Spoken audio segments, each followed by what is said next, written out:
दक्षे स्थिते भक्तपक्षे कामाक्षि मातर् नमस्ते।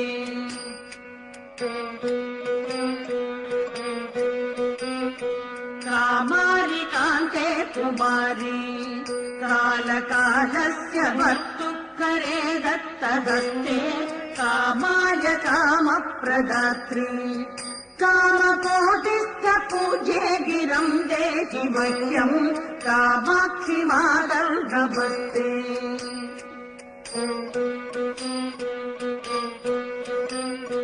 श्रीचक्रमध्ये वसन्ति भूतरक्षपिशाचादिदुष्टान् हरन्ति श्रीकामकोट्यान् ज्वलन्ति